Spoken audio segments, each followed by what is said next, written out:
satisfy lang or na para sila nakagraduate na sila BS Ed or nakagraduate sila sa undergrad, okay na dahil makakita na sila og kanang work.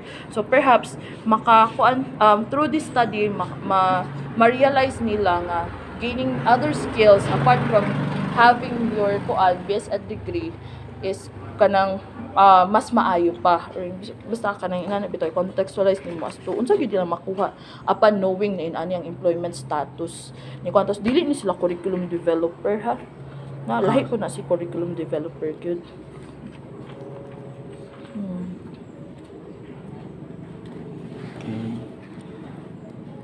Dili na siguro si teacher ang makagain og kuan nga mas maayo pa nga ay mas na there is advantage if mag-take sila og professional growth and development. Siguro perhaps si student pud gihapon nga maka-realize pud sila ay ani the employment status sa kuan, so mas maayo nga mas mo-proceed gyud ko masters. Si teacher perhaps mga teacher they are employed already man, so perhaps on putting or kanang mas ano ni teacher nga mas aside from gaining the knowledge necessary sa kana siya nga subject, mag-impart pa gyud siya or i-develop pa gyud yung skills sa estudyante necessary for their employment. Yeah. Pwede na gyud.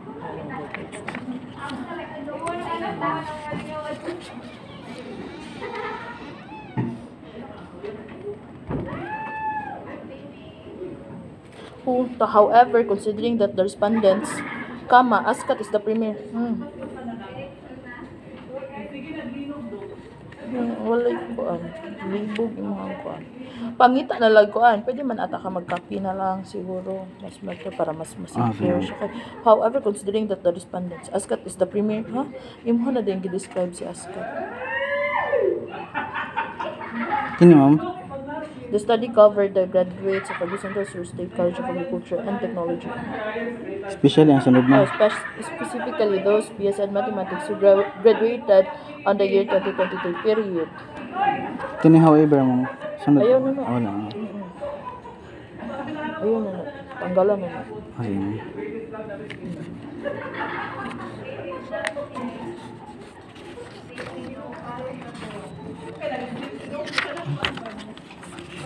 Ano na, kanay siya, isa na sila, pag-refer na lang sa lain nga mga softbound or hardbound. Sige ma'am, sige ma'am.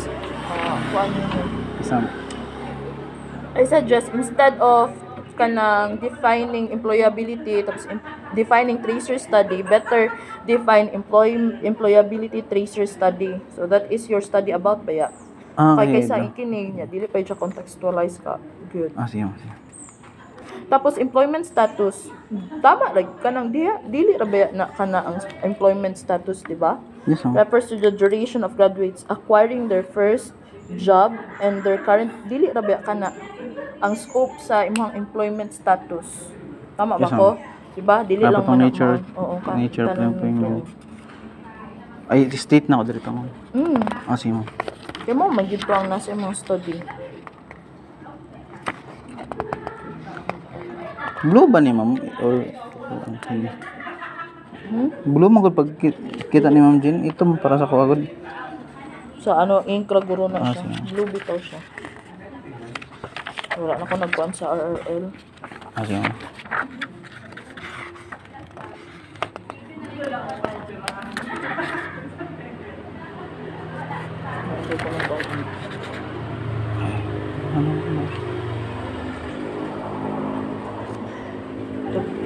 Table 1 shows the profile of the respondents, which out of 51 respondents from the Bachelor of Secondary Education major in Mathematics in ASCAT, there are 14 male and 37 female respondents. In terms of age, most of the respondents are 22 to 25 years old, which is moreover expected.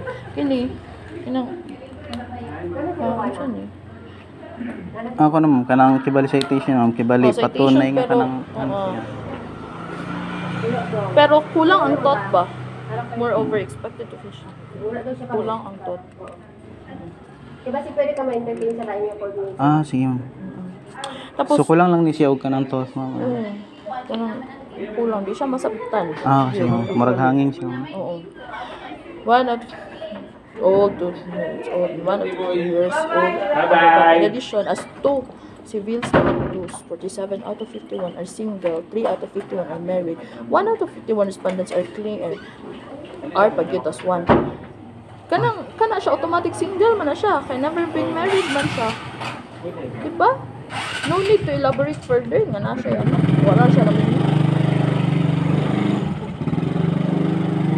Hindi daw, ikaw, never been married ka, though na kay partner, bisan pag live-in lang, single, maghapan mo civil status.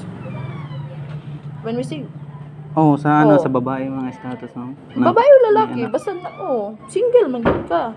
No need to elaborate further, kaya wala maghapon ni sense mo ang pagka-elaborate ko, kasi man siya need sa employer.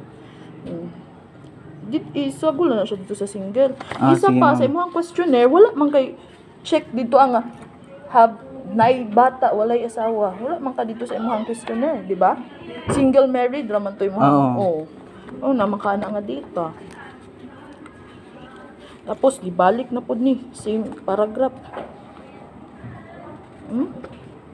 Same paragraph.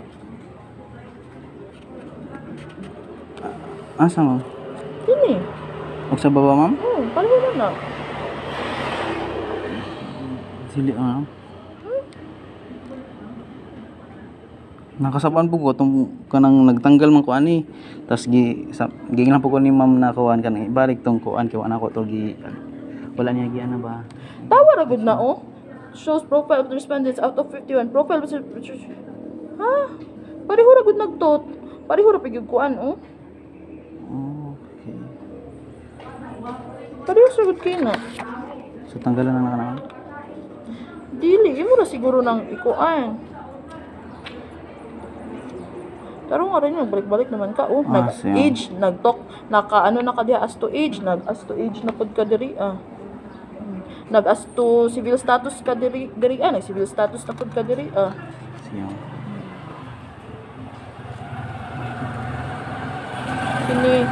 Kini as to their educational attainment, di ba yung mga correspondents are graduates of bachelor degree. Well, kabalo man ta nga graduates na kay mo gani mga trace no, graduate sila. So pwede na lang nimo kami. Pwede na kami yun. As to their educational attainment, 3 out of 51 graduates trace were masterand. Taking up masters there. Ongoing master's degree sila. Siya.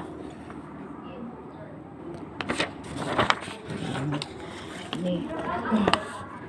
Table shows that employment status of the respondents in terms of duration of acquiring the job, nature of employment type, and so there are 21 out of 51 respondents who were currently employed and 30 of them are not employed. Balik sa imong table. Employed man ang not employed 21 naman. Self-employed, that means employed gyapon sila. Self-employed lang. Okay. So dili 30. Halangan dili ni mag-coincide imong kini og kini imong table.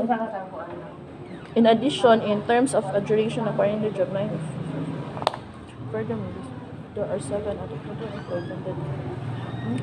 employed landed and employed in redundant. Tapos kana gyud akong concern, imuhang kini siya ang content ani niya is not dili siya kuan sa imuhang table. 21 ang not employed, dapat 21 puding not applicable diri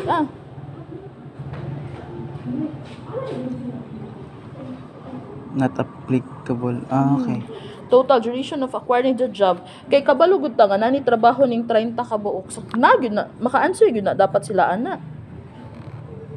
Okay. Kabalo gud na gud sila trabaho. So dapat kabalo sila sa sige. ilang kuan duration nila kano sa sila nakatrabaho. Nature of employment, ano na 30 naman ni. 21 naman ang walay trabaho. Self-employed ka sa pasabot local ka. Private. Local.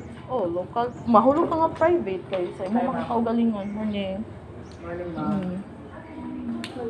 Tama ba ko lipar? Kaya nagunay trabaho ng 30. So dapat ka ng 30, kabalo sila kung local. Local public ba sila? Local private ba sila? Overseas ba sila? Ama kay bali mama matawag na ba nga employed siya ma'am bisan iyang kanang kay bali iharang gitrabaho ba is kanarang kuan kanang iharang pang extra dili kung kanang magpasa siya mga requirements. Matawag ba na siya nga employed niya? Employed siya, self-employed gani siya.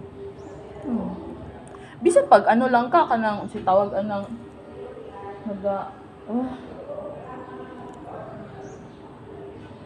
Like kay bali ma'am current employed kanang nag-apply siya og trabaho gamit yung mga documents. Ang not employed wala siya nagtrabaho nga kanang gamit yung documents. Na kining self-employed nag-own siya og business niya pero wala siya naggamit og kanang yang sarili niyang kan ba kanang wala papers man tay labot ano mga documents lang. Ato lang man is employed ba or dili? Anak lang yun. or nasa trabaho lang. Oo, nasa trabaho. Nagtindira ko sa akong kaugalingong business. So that means I'm self-employed. O ahamang ko nabilong, ahamang ko nag-work. Do I work locally? Do I work overseas? Local kaysa ako raman tong hometown, di ba? So dapat baka answer gid gihapon ko aning nature of employment nako. Type of industry, samot. 21 ra dapat gihapon na. Di ba? Okay. Tapos taro nga imong table kay di magko inside ang kuan. Number of ang kuan. Tama ni kay 21 ba siya dara. Una 27 na pud. Grabe dili kung ako self-employed dili na ako mabana-bana akong income. Bisan moingon na lang ko 5,000 less than. Baka 21 raman ang not employed. Dapat 21 na gid pud na dira. Walay present monthly income. 5,000 less than 5 less than 10,000. So 5,000 pataas yung sweldo ma'am. Pero kung wala ka ba 5,000 ma'am? Dapat Not applicable, 5,000 less ka diha. Sige, tama na okay ra ng 27 diha ka kasi less than 5,000 dito. Pero kining uban para ano na others. So, katong 9 nag-others din siya. Okay. Self-employed man siya. Wala man siya, di man siya regular. Dito siya contract of service. So, at sa others dito, 9 kabok dito. So, at lang ito eh.